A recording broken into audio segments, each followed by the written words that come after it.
नमस्कार दोस्तों। मैं हूं आपका दोस्त, आपका होस्ट आर के, और आप देख रहे हैं आर के ट्रेडिंग। तो दोस्तों, तारीख है 18 मार्च 2024 और यहाँ पे 19 मार्च 2024 के लिए, मंगलवार ट्यूसडे के लिए बैंक निफ्टी और निफ्टी दोनों का आंसर्स लेकर आपके सामने मैं हाजिर हूँ। दोस्तों, यहाँ चार्ट के हिसाब से लेवल बताऊंगा, बाइंग और selling, call option, put option सब बताऊंगा। लेकिन अगर आप मेरे उन लेवल्स पर ट्रेड करते हैं तो कृपया अपने फाइनेंशियल एडवाइजर से सलाह मशवरा जरूर कर लें, क्योंकि आपके लाभ और नुकसान की जिम्मेदारी चैनल की बिल्कुल भी नहीं होगी। मैं अपना व्यू बताऊंगा, अपना रिसर्च दिखाऊंगा, एनालिसिस दिखाऊंगा।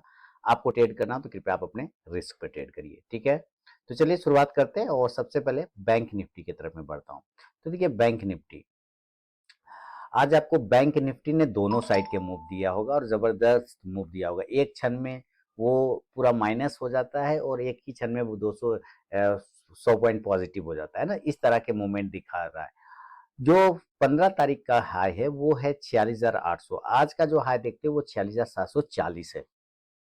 अब दो पॉइंट आपके सामने में नजर आ गया। 46,800 है ना, एक पॉइंट क्या आया कि हम लास्ट फ्राइडे के भी हाई को ब्रेक नहीं कर पा रहे। इसका मतलब ये जो हमारा प्रीवियस डे का हाई प्राइस है 46,800, वो अभी नियर में हमारा रेजिस्टेंस बना हुआ है। क्लियर हो गया। अब इसके बाद ऐसे समझते हैं कि अगर 46,800 के ऊपर अगर ये निकालता है या निकलने की कोशिश करता है तो फिर एक अपॉर्चुनिटी तो बनता है ना, बनेगा कि नहीं। तो हम कहीं ना कहीं इस हाई के ऊपर जाने के बाद ही इसको देख पाएंगे पॉजिटिव होते हुए। हालांकि क्लोजिंग कहाँ कर गए हम लोग, 46,575 के आसपास की क्लोजिंग कर रहे हैं। और कहाँ पे रेजिस्टेंस है, 46,800 है, तो बहुत ऊपर है। तो इसको थोड़ा सा हम लोग छोटा करने की कोशिश करेंगे, लेकिन 15 मिनट के चार्ट पे आज का लो 46,000 वो क्लेम कर लिया और वो वहां से बाइंग करना ही करना चाहिए था। 46,000 के आसपास जिन लोगों ने बाइंग किया होगा उन जबरदस्त मूवमेंट बना होगा और जबरदस्त वो पोजीशन, अच्छा प्रॉफिट भी बनाए होंगे, क्योंकि 46,500 तक वो रिकवर किया। ये वाला प्राइस आप देखिए, आप इसका चार्ट को छोटा करके देखिए तो ये 46,000 का एकदम लो लगा दिया और यहाँ से इसने 500 पॉइंट रिकवरी किया। बहुत ही अच्छी बात है। लेकिन जो रिकवरी किया तो आप यहाँ पे देखिए, एक रेजिस्टेंस इस जगह पे भी इसने क्रिएट कर लिया, जिसका भाव आता है 46,750 के आसपास का। उसके ऊपर वो सस्टेन नहीं कर पाया। अब अगर हमें एंट्री करना है मान लीजिए, तो यहाँ पर आपको ये सोच के चलना होगा कि यहाँ पर भी एक छोटा सा हर्डल आपके सामने में नियर में बना हुआ है। तो 46,600 के आसपास कहीं क्लोजिंग, यानी 575। लेकिन एंट्री जो बनती है ना वो 46,750 के ऊपर बनता है। अब मैं कितना भी कोशिश करता हूं तो वो 46,750 के ऊपर का ही एंट्री दिखा रहा है। बहुत करिएगा तो 725-30 पकड़ सकते हैं, लेकिन एंट्री आपका 750 ज्यादा बेहतर नजर आ रहा है। तो अगर बाइंग करना होगा तो 46,750 के ऊपर, अब 150 पॉइंट ऊपर है, 150 पॉइंट ऊपर है, 150 पौने 200 पॉइंट, इतना ऊपर कौन है। तो जो रिस्क लेना चाहते हैं आप 46,700 के ऊपर भी कर सकते हैं अगर रिस्क लेने का मूड है। लेकिन जो एंट्री बनता है इस एरिया के ऊपर ही बनता है। इस कंडीशन से जो टारगेट होगा आपका 46,800, जो कि फ्राइडे का हाई है ना, लास्ट फ्राइडे का हाई है 46,800। और वो आप फ्राइडे का देखिए, ये पहली कैंडल का हाई अगर आप पकड़ के चलेंगे, उसके बाद इसने हाई ही नहीं लगाया तो वो 46,800 का है। तो पहला टारगेट तो ये बनेगा। दूसरा टारगेट जैसे ये ऊपर की तरफ निकलेगा तो टारगेट बनता है 46,900 से लेके राउंड नंबर का लेवल 47,000, यानी कि 4700। अब यहाँ पे आप समझिए, एक लेवल मैं बार बार रिपीट करता था, 47,200, ठीक है। इसके ऊपर जाने में इसको खराबी है। आफ्टर 2:30 PM, यानी कि दिन के 2:30 के बाद अगर ये 47,200 के ऊपर टिक गया, तब तो ये ऊपर के टारगेट दिखाएगा 47,500 तक चला जाएगा। तब तो 47,500 तक चला जाएगा अगर दिन के 2:30 के बाद अगर इस एरिया के ऊपर रहा तो। और नहीं तो यही वो एरिया है जहां से वो रिजेक्शन ले सकता है। तो 47,000 के ऊपर टिकने के बाद फिर आपको 47,200 के आसपास का लेवल बन सकता है। 47,100 से लेके 47,200 तक का नेक्स्ट टारगेट बन जाएगा। तो यहां पर प्रॉफिट को बुक करना ही करना चाहिए। कॉल ऑप्शन पे आपको ध्यान रखना है, तो आप कॉल ऑप्शन 46,800 का भी पकड़ के चल सकते हैं, कोई दिक्कत वाली बात नहीं है ना। कॉल ऑप्शन इंडेक्स ऊपर जाने पे ये कॉल ऑप्शन भी ऊपर जाके प्रॉफिट देगा। 47,200 के आसपास आपको सेलिंग बनेगा, क्योंकि वहां पर एक हर्डल है। और आप ऑप्शन डेटा पे भी देखेंगे तो 47,200 पे भी आपको रेजिस्टेंस मिलेगा, जो कि हम लोग ऑप्शन चेन पे देखेंगे जाके। अब मान लेते हैं सेल साइड में, सेल तो भाई इस एरिया के नीचे, ये जो सपोर्ट ले रहा है इस एरिया के नीचे गिरता है तो एक सेलिंग अपॉर्चुनिटी बनता है जिसका भाव आता है 46,450, 46,450, 450। इसके नीचे निकलने पर ही आपको सेल सोचना चाहिए और इस कंडीशन से जो टारगेट होगा वापस से अपने इस पुराने सपोर्ट की तरफ आएगा, यानी कि 46,400 से लेके 46,300 वाला लेवल, 46,400 से 46,300 वाला। क्लियर है? 46,300 पर ये कई बार आज जो है टिका था। इसके लिए मैं आपको बोल रहा हूँ कि जो नेक्स्ट टारगेट होगा वो 46,300 तक बना सकता है। 46,400 के बाद जो टारगेट आपको बना देगा वो 46,300 का। ये अगर टूट गया तो फिर तो भाई वही जो आज का लो है 46,200 और 46,100 और देन 46,000, 46,000, 46,000 तो सपोर्ट एरिया, इसके नीचे फिलहाल नहीं जाना चाहिए। यहाँ से आपको रिकवरी देखने को मिलेगा। तो कल भी मैंने ये बात बताया था बैंक निफ्टी में कि भाई अगर इस एरिया को तोड़ देता है, यहाँ पर मैंने बताया था कि इस एरिया को अगर ये तोड़ देता है 46,500 के नीचे तो 46,000 तक का भी लेवल आपको दिखा सकता है, जो कि आज दिखा ही दिया। पुट ऑप्शन पे आपको ध्यान रखना चाहिए इस कंडीशन से 46,400 के स्ट्राइक प्राइस का आप पुट ऑप्शन लेके चल सकते हैं। इंडेक्स नीचे आने पे ये पुट ऑप्शन ऊपर जाके प्रॉफिट देगा। ये है बैंक निफ्टी का एक व्यू दोस्तों। अगर इन केस ये डायरेक्टली यहाँ से खुलता है और ये गैप अप ही खुल जाए और गैप अप खुल के अगर ये 47,200 पे डायरेक्ट खुल जाए और 47,300 पे डायरेक्ट खुल जाए तब, तो अभी मैंने क्या बोला कि अगर दिन के 2:30 यानी 2:30 के बाद अगर इस एरिया के ऊपर टिकता है तो आपको एक शॉर्ट कवरिंग का सहारा मिलेगा और ये ऊपर भाग जाएगा।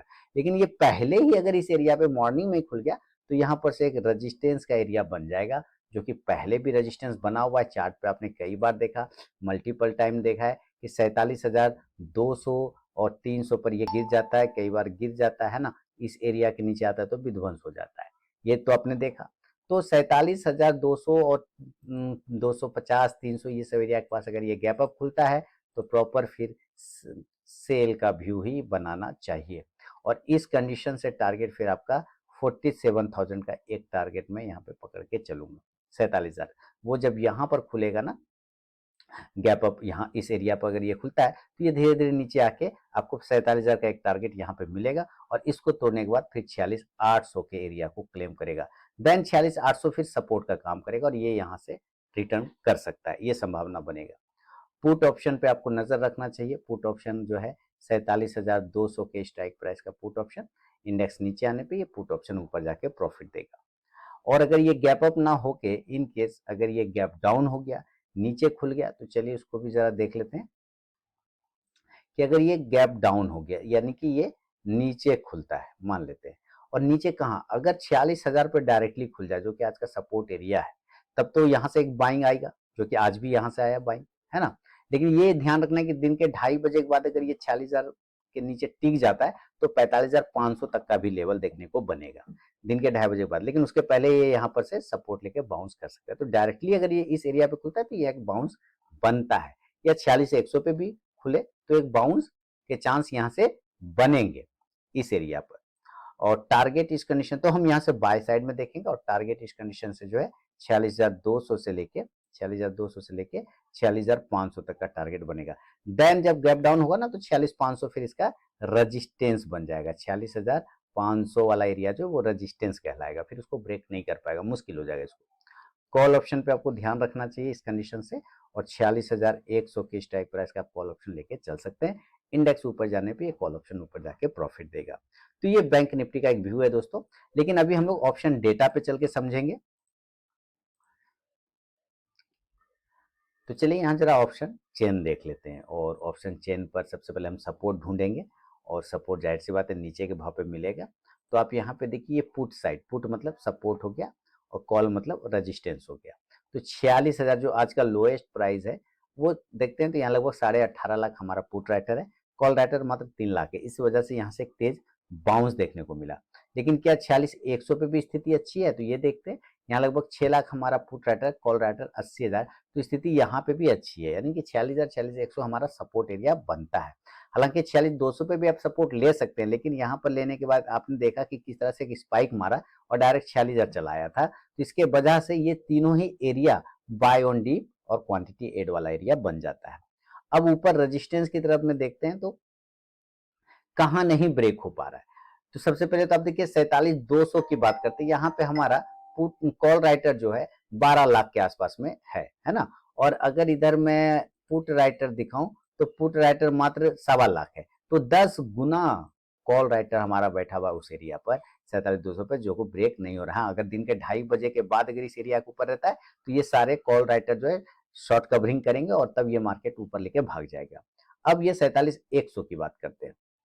यहाँ पर क्या है स्थिति, 1.25 लाख 1.5 लाख लगभग हमारा पुट राइटर है, कॉल राइटर लगभग 9.5 लाख 9.25 लाख। तो इधर भी रेजिस्टेंस है, तो 47,000 47,200 ये हर्डल है।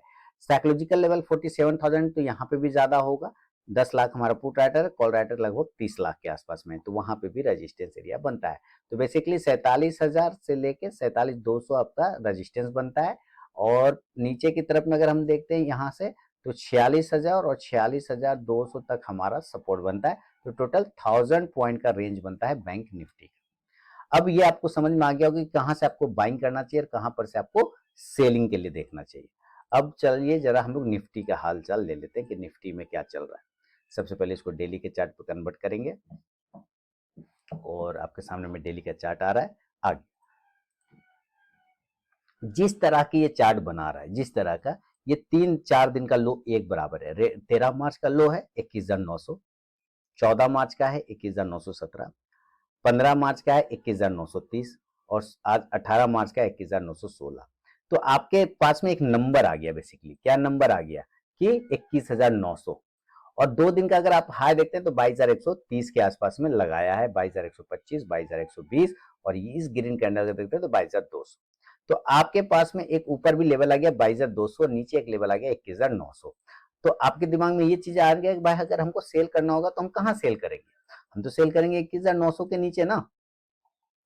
21,900 के नीचे निकलने पर ही तो सेल होगा, क्योंकि तीनों दिन का लो यहीं पे निकल के आ रहा है। अब देखिए क्लोजिंग जो चार्ट पर हो रहा है, आप ध्यान से देखिए जो डेली के चार्ट पे, तो 22,055, यानी वहां से 150 पॉइंट नीचे चल रहा है ना, 150 पॉइंट। लेकिन ये हुआ जो थोड़ा सेफ्टी ट्रेड करना चाहते हैं कि 21,900 के नीचे आएगा तो हम सेल कर सकते हैं, ऐसा जो रिस्क लेते हैं, है ना। तो रिस्की ट्रेडर वालों के लिए जो लेवल आता है वो 22,000 के नीचे ही सेल के लिए पोजिशन कर लेते हैं, है ना, 22,000 के नीचे।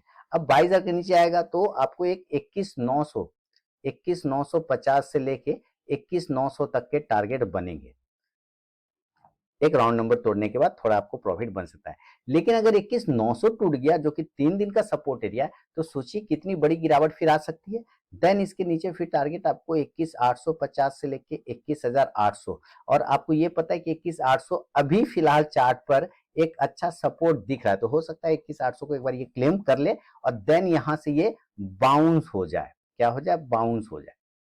पुट ऑप्शन पे आपको ध्यान रखना चाहिए, और पुट ऑप्शन आपको 21,950 से लेके 21,900 तक का पुट ऑप्शन लिया जा सकता है। इंडेक्स जब नीचे आएगा तो ये पुट ऑप्शन ऊपर जाके आपको प्रॉफिट देगा। अब है सेल की जगह पे बाय। अब बाय पे क्या व्यू बनता है, जरा इसको भी समझते हैं कि कैसे बाय किया जा सकता है, क्योंकि रिस्क तो है भाई। अब यहीं पर से एक ट्रेंड लाइन है हमारे पास। देखिए 2-3 ट्रेंड लाइन आपको देखने होंगे, और आप यहाँ से देखते हैं, अगर इस एरिया से अगर आप यहाँ ढूंढते हैं तो यहाँ आता है, और इसी एरिया से अगर आप इसको लेके जाते हैं तो आपको यही एरिया फिर ट्रेंड लाइन सपोर्ट भी नजर आता है। उसी तरह से अगर आप नीचे से भी देखते हैं तो यहाँ से एक एरिया को ड्रॉ करेंगे तो ये एरिया फिर आपको रेजिस्टेंस नजर आने लग जाएगा। तो हमें तो बाइंग करना होगा इस ट्रेंड लाइन के ऊपर, जो कि 21,125 से 30 का लेवल आता है, बाय एक 22,000, सॉरी 22,130 के ऊपर। इसके ऊपर निकलने पर ही बाइंग एरिया बनता है। पहला छोटा टारगेट तो 22,150 का होगा, बहुत छोटा है, इसमें मेरी कोई गलती नहीं। दूसरा टारगेट होगा 22,200। 22,200 जो है वो 13 तारीख का हाई था, आई थिंक 13 तारीख का, नहीं 13 से पहले का। चलिए एक बार डेली के चार्ट पे देख लेते हैं। ये ग्रीन कैंडल 14 तारीख का, ठीक है, 14 तारीख का हाई 22,200। तो एक बार हो सकता है इसको अटक जाए यहाँ पर, तो एक बार यहाँ पे प्रॉफिट को जरूर बुक करना चाहिए। अगर ये 22,200 के ऊपर टिक गया देन आपको टारगेट मिल सकता है 22,250 से 22,300। उससे ज्यादा को उम्मीद नहीं करेंगे, क्योंकि 22,300 पे ऑलरेडी हर्डल है 22,300 350 पर, जो कि हम लोग ऑप्शन डेटा पे भी देखेंगे, चार्ट पे भी नजर आता है, तो वहीं से वो बार बार गिर भी जाता है। क्या करना चाहिए यहाँ से, तो कॉल ऑप्शन पे आपको ध्यान रखना चाहिए। कॉल ऑप्शन अब 22,150 की स्ट्राइक प्राइस का लेके चला जा सकता है। इंडेक्स ऊपर जाने पे ये को प्रॉफिट देगा। क्लियर हो गया। ये एक नॉर्मल कंडीशन में निफ्टी का व्यू है। अब अगर ये भी गैप अप और गैप डाउन हो जाए और इन केस ये 22,050 पे ट्रेड हो रहा है, 150 पॉइंट अगर ये ऊपर खुलता है तो 22,200 पे खुल जाएगा, है ना, या फिर 22,250 पे खुल सकता है। आप जरा ध्यान देंगे तो ये एरिया, आपको जिस एरिया की बात कर रहा हूँ 22,200 और 250, 22,200 और 250, वो एक रजिस्टेंस एरिया बन गया। अब ये ट्रेंड लाइन का रजिस्टेंस लेगा, यही एरिया आप देखिए, ध्यान से देखिए, ये 22,200 250 वाला। अगर ये डायरेक्टली गैप अप खुल जाता है, गैप अप, और वो भी किस 22,200 से लेके 250, तो फर्स्ट अटेम्प्ट पे आपको यहाँ पर सेल साइड का व्यू लेके चलना पड़ सकता है। क्यों? क्योंकि ये पहले भी हर्डल है भाई, यहाँ से गिरा हुआ है, मार्केट यहाँ से गिरा हुआ है, पहले भी हर्डल है। दिन के 2 से ढाई बजे के बाद अगर इस एरिया के ऊपर टिकेगा तो फिर नहीं करना है, फिर तो ये ऊपर की तरफ भाग जाएगा। 2:30 के बाद तक अगर इस एरिया के ऊपर टिक गया तो। लेकिन अगर पहले खुल जाता है डायरेक्ट गैप अप तो फिर सेल साइड देखा जा सकता है। और इस कंडीशन से टारगेट आपको 22,150 से फिर 22,050 तक के टारगेट आपको देखने को मिल सकता है। पुट ऑप्शन पे नजर रख के 22,200 के स्ट्राइक प्राइस का पुट ऑप्शन लिया जा सकता है। इस पर आपको ध्यान रखना है। और चलिए मैं इसको हटा के थोड़ा अलग कलर कर, ये एरिया 22,200 का पुट ऑप्शन। क्लियर। इंडेक्स नीचे आएगा तो ये पुट ऑप्शन ऊपर जाके आपको प्रॉफिट देगा। लेकिन अगर ये गैप डाउन हो गया, गैप अप ना खुल के गैप डाउन हो गया, नीचे खुल गया, तो नीचे खुल जाता है अगर ये 21,900 पर, मैं तो कहूंगा कि ये खुलना चाहिए तो 21,800 पे खुले, ये बहुत ही अच्छा सेफ्टी जगह है। या 21,850 पे खुले, ये भी बहुत अच्छा सेफ्टी जगह है जहाँ पे बाइंग बन सकता है। ठीक है। इस एरिया पर अगर खुल जाए तो जरूर बाय करना चाहिए। हालांकि रिस्की ट्रेडर यहाँ पे भी बाय कर सकते हैं। तो बेसिकली ये तीनों ही बाय ऑन डीप हो सकता है। टारगेट इस कंडीशन से 21,950 से वापस से 22,050 तक के टारगेट बन सकता है। कॉल ऑप्शन पे आपको ध्यान देके चलना चाहिए 21,950 के स्ट्राइक प्राइस का। इंडेक्स ऊपर जाने पे कॉल ऑप्शन भी ऊपर जाके प्रॉफिट देगा। चार्ट पे ये दिख रहा है। अब हम देखते हैं जरा ऑप्शन डेटा पे क्या बता रहा है। 21,800 850, ये बहुत ही तगड़ा सपोर्ट है। यहाँ पे कॉल पुट राइटर देखिए लगभग 38 लाख है। कॉल राइटर अगर देखेंगे 21,800 पे तो मात्र 4 लाख, तो जबरदस्त है। और 21,850 पे भी आप देखेंगे लगभग 20 साढ़े 20 लाख जो है आपका पुट राइटर है। कॉल राइटर मात्र 2 लाख, तो 10 गुना है पुट राइटर। 21,900 पे भी देखते हैं तो स्थिति कुछ लगभग 34 लाख पुट राइटर है, कॉल राइटर मात्र 7 लाख है, तो 5 गुना इधर भी है। तो इस हिसाब से हमारे लिए ये तीनों ही एरिया बाय ऑन डिप बन सकता है। और इसी तरह सेल ऑन राइज वाला अगर हम बात करें ऊपर के साइड में, तो 22,250 से 300 वाला जो एरिया है उस पर आपको खास ध्यान रखना चाहिए। देखिए पहले 350 पे स्थिति देखिए, 1,26,000 पुट राइटर है, कॉल राइटर 23 लाख के आसपास है, तो जबरदस्त हो गया।